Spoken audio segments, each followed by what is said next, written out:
बिस्मिल्लाहिर्रहमानिर्रहीम मुहतरम हज़रात ngasi अखोइना नैनगदोरिबा topic असि अदुगुमलाबा मियोय अनि जो रोजादी हेनबा अदुबु मखोइने हेलिबा रोजादुगी करिगुम्बि पोसक अम्मो फोबा कानबा फंगद्रबा मखल मियोय अनि से सिगी मतंगदने बंगसी खन्नगदोरिबा अमसुंग नैनगदोरिबसे हाइरिबा मखल मियोय अनि से सिगिसि मणिपुरददि यामना तोइना थोबा अदुगुमलाबा मखल सिंगदुनेबा अदुदा इखोइगी पखंग लैसाबिसिंगसिना हुजुजिक तौनरिसे भाई तरावी थदुओगा तरावी नमा सोंदबिदा चटनरिबा उनरिबा सुगुम्बगी मतंगसिदसु यवरा अदबनेबा अखोइ पुन्ना मुन्ना तमिन्नस हदीस पाक्तना बिपाक सल्लल्लाहु अलैहि वसल्लम नने हारिबसे हदीस तुगी मफुम दारिबसी अदुगुमलाबा मियोइ खरा लै हारिबा मियोइ सिंगसे मखोइना रोजा हेलिबसिदी मखोइगी आरामबा अमसुंग मखोइगी खौरांबा खांगिबदो अदुगी अतोपदा करिगुम्बा पोसक अम्मो फोबा कानबा फंगदे सिने अदुगी मतंगदने बंगसी खन्नगदोरिबसे अहानबदा जो तुम्मगा लैरिबा मियोइ सिंग करम्बा मियोइ सिंग जो सहरी तौरे नमाज सोलुरे अदुगा तुमघरे कराई फोबा जोहर फोबा तुम्मे जोहर गी नमाज सोलुरे अदुई मतुंग अमका असर फोबनेबा तुमगदोरिबसे अदुगा असर गी मरक सिदा लैरिबसिसु मागी आरामबा अमसुंग खौरांगबदु खांगी मेन अतोबा थबुक अमदा लेंजनबा टाइम पास होइना हारिबा मिसक सिंगसिसु सुमना खकी आरामबा खौरांगबा खांगबा नत्ता करिगुम्बा पोसक अमो फो फंगोइ सिने हारिबसे हालांकि करी मरम गिनो हाई मतमदा तुम्बसी शरीयत न थिंग बनत्तेब तुम्बसी शरीयत न थिंग देब तबु भाई असल रोजादुगी कानब फंगदोरी बेसी करम्बा मतमदनो अखोइन अमल इबादत तस्बीह अमसुंग तहलील द लैरब मतुंगदुदने फंगदोरी बेसी भाई करीम द कानब फंगरोय हारी सिगी मतलब मागी रोजा ओइररोय हाइबा नत्ते रोजादुगिदी ओइगनी रोजा हेलिदुगी बेशक सुसोय सोइदरमके सवाब्ती फंगनी तौतबु जो मागी रोजा सिगी बरकत अमसुंग रहमत फंगफम थोकपदुदी माना तुमघ्रमैना फंगरुइसिने भारिबसे करिगुम्बा अखोइगी मांगदा मशीन अमा थम्मेब पैसा थोकपा मशीन हारिबा पैसा थोकदोरिबा मशीन सी सेकेंड खुदिंगी मिनट खुदिंगी पैसा से थोए न लौरसे अदुई तारगदी कनानो बतुंगदोरिबसे सेकेंड खुदिंगी मिनट खुदिंगी अदुम पैसा थोए न मेशिन दुगी मनाक्तने बतुमदबिद गायरग लैगदोरिबसे पैसा सिने ब पुंजनगदोरिबसे पैजनगदोरिबसे तुमदबिदा तुंगनिंगक कयासु खांगदोरिमे पैसा खितंगबु फंगनी हाय तारगदी तुमदबिदा सी दुनिया की मामलाने तुम बदिला दुनिया पुनबगी थबुक लोइनमुक थदोर कदोरिबनी पैसादु लौनंगाइगिने न होत मतमदा सि दुनिया की मामलाने आखिरत की मामलासु सिसिने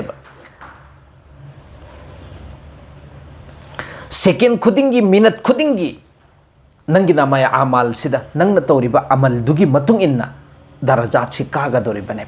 हयें क़यामत के निमित्त जन्नत सुमना खके अफसोस ओइगदोरिबसे अइना रोजा अगी मांगदा रोजा था क्या होख्रीबसे हारिबा रोजा सिदा अइना सुबहानल्लाह अमखक्तंग सोलम्मबा सुबहानल्लाह हुमद्रारक सोनबगी सवाब नमाज नवाफिल रकात अनि सोलम्बा फरस अम सोनबगी सवाब पिनबिगेदबनी को हाइबसिगी नुंगाइतबदे अदुम लैगने सिगी नुंगाइतबसि कोकनगाइगी दमक्ता भाई तुमगनो हाइबा नत्तेबा शरीयतना तुममोबा लिमिट अमदा तुमबा अदुगा हौगलआगा अखोइ अमल इबादत तौबा अदुगुम लबा रमजानुल मुबारक के रहमत बरकत लौनंगाइगी होतनसी हाइबदुने हारिबसे तसेंगनमकी सुगुम लबा रमजानुल मुबारक के थासे खोइदा पार पार लाकदब नत्ते अदुगा अनीसुबा मियोइसे सिसिना मणिपुरदा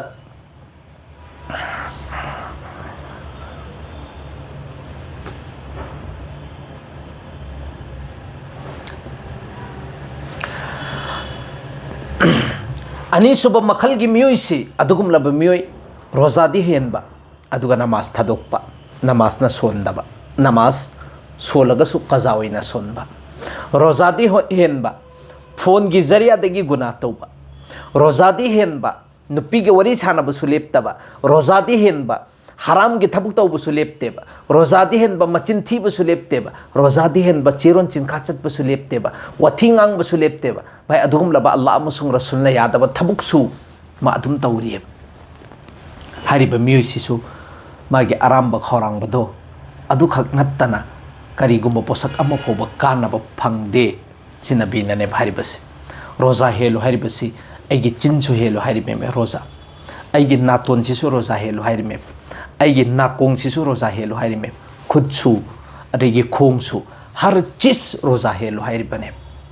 रोजा हेलो तारोइदब पोसक सिंदु तादन मीना चिरोन चले ऐना तादबिदा लाकपा फत्तब थबुक सिंदु तादब सिन नाकोंगी रोजा हेलिमे मित के रोजा सिना एंगैदब पोचै सिंदुबु येंगदब सि मित के रोजा ने चिन nganghaidab wasingdu ngangdaba si roza ne si ikhoina punna hakchang khudingmakki part khudingmakki ikhoina roza se helaba adui targadi ikhoida kanaba phangane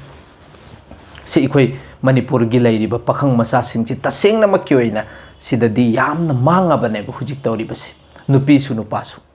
hana su matamduda haira gi matam oi targadi koinari mi sanari mena nupa angang singduna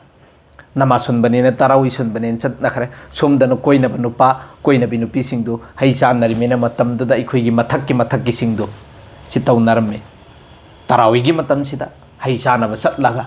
नत्रगन worry वताई सानब कोइनब सानब Sindhu उनब सिसिंग हानदै सु दुम तौरे इएब हुजिक सु खास तौर पर हुजिक ना अमक हेंजलेब मपान दपो थोगे एब भाई तारावी की मतम सिदा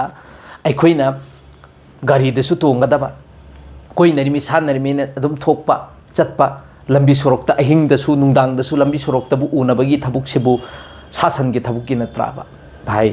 दोस्तों खरा नुपी मसाना मसागी इज्जत सु खंगदबने नुपी ने याबै नुपादुने यारिमे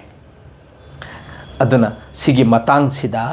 अखोगी मेसाप सिंगसिना फजबा वही हैरप यावेबा अदुगी वही सिंग दे हेनिंगद्रे बहरहाल अदुना मसा नुपी सिंगसिना सु मसागी इज्जत मसाना खंगदमे अहिंग उनबगी करी मथौन अहिंग उनरगदी सि खल्लो करम मोंग उनरमगदबन हाइबे तारावी सोंदबिदा उनदौरिमेबा कोइनरी मिसानरी चटलिमे थोइमे दुकान दा अमदा सि मणिपुर की एक सिस्टम अमने नुंगथिन दा तौरे भाई रोजा हेली में टाइम पास तौरी में अदुम वरी सानरगा लेबा वीडियो कॉलिंग दा नत्रगना नॉर्मल कॉल ओइरगेरा इसै नोंमाय फिल्म एंगगा लेबा गेम सानरा लेबा सिगी थबुक सिंग से अदुगुमलब मियोय सिंगदुगी मनुंग दा चल्लनी भाई जो अल्लाह के रसूल हैरमीबा करम्बा जो मखोइना रोजा हेलिबसी सुमना खके आरामबा खौरांगबा सिनत्तना अतोप करिगुमा पोसक अम्मा पोबा लेते करिमता कानबा फंगदे हरिदु रोजा हेनखिबगी सवाबति फंगिबा यायेबा अदुगा करिगुमा पोसक अम्मा पोबा कानरोयेबा खरदी एहतियात तौबा मथौ ताये कभी कभी दे एंगोबको अइना गुना अमा तौनिंगेना खल्ले जैसा के चौराकपमा अइ नुपी वरी साननिंगे नुपीसी वरी सानगेना खलकप मतम सिदने रोजानी कोना इंसान मिबु ओइबगी अल्लाह की बंदा ओइबगी खलकने सिदा थमोइ सिदा रोजानी को इस सानफम थोकते हाबिसे खलकने सि अल्लाह के असेंग बंदा ओइबगी दमकता खलइमेबा थमोइदा भाई सिगी से खलकपगी मतम सिदा सानफम थोकते को खलकप मतम सिदा लेफोरबदुम लेपंगमे सिदसु अस खलासो दुम साना दोके वखन हप्तंग नोआई थोल वैरे सि खलइसिना असाइगे आइगे फत्तब तौबगी हैनबीम लैखिबदो अदुननेबो फुदोर इबसी भाई जब भी आइना गुनागी थबुक अमा तौगेना खनबा मतम सिदा हेक्ता रोजानी कोना खलकपसे सिदा लेपंगम्मीबा ngम्मिङै सिदा लेफोवो इंशाल्लाह कानने सिदा कानने लेफोवो सुगुम मीसिंग सिनेबे इंशाल्लाह अल्लाह ना अजर सौबतसु हेन वांगना पीगदोरिबसे ओ आइगी बंदा गुनादी तौनिंगबा अदुबु रोजागी था रमजानुल मुबारक की था रहमत बरकत की था ने खल्लगा एहतराम तौरगा इज्जत तौरगा मान गुना तौगदबदु तौदेको अदु तारगदी मागी दराजा से अल्लाह ताला ना वांखतन बिखरने सिनेबा सिंग अदुना मोहतरम दोस्तों तसेंग नमक की ओइना अखोई मणिपुर दा तौनरिबा अदुगुमलबा तारावीगी मतम सिदा पखंग लैसाबी मचा सिंगसिसु वखल थमसे पखंग मचा सिंगसिसु वखल थमगदबनेबा भाई खितंग दोरगसु इखोई कानब लहुसे रमजान मुबारक की था सिगी मतंग सिदा खर तोयरगसु अल्लाह ना हयिंग कयामत की निमित्तनेबा प्राउड फील तौगदोरिबसि अइना और रमजान दा अइना कदर तौखिबदुगी रमजान की मतिक मगुंदो अइंगोंदा खंगबगी मतुंगिना अइना फजन लैखिबदुगी मतुंगिना ए अल्लाह ना हाकना अइंगोंदा जरा सवाब पिरिमिको अइगी असुक यामना सवाब सिएना खलक्कनेबा प्राउड तौगनेबा अदुना अखोई करी तौगनी हाई मतम सिदा रमजानुल मुबारक की था सिदा तुमगसु लिमिट अमदा तुम्बा अखोई ꯑꯗꯨꯒꯨꯝꯂꯕ ꯒꯨꯅꯥ ꯇꯧꯒꯗꯕ ꯊꯕꯛꯁꯤꯡꯗꯨꯁꯨ ꯑꯩꯈꯣꯏ ꯉꯥꯛꯊꯣꯛꯅꯉꯥꯏ ꯍꯣꯠꯅꯕ ꯍꯛꯆꯥꯡ ꯄꯨꯝꯅꯃꯛꯀꯤ ꯄꯥꯔꯠ ꯈꯨꯗꯤꯡꯃꯛꯀꯤ ꯑꯩꯈꯣꯏꯒꯤ ꯔꯣꯖꯥ ꯍꯦꯟꯅꯉꯥꯏꯒꯤ ꯍꯣꯠꯅꯁꯤ ꯏꯟꯁꯥꯜꯂꯥ ꯍꯥꯏꯈ꯭ꯔꯤꯕ ꯈꯔꯁꯦ ꯑꯜꯂꯥꯍꯅ ꯑꯃꯜ ꯇꯧꯕ ꯉꯝꯕꯒꯤ ꯇꯣꯐꯤꯛ ꯄꯤꯅꯕꯤꯕ ꯑꯣꯏꯁꯅꯨ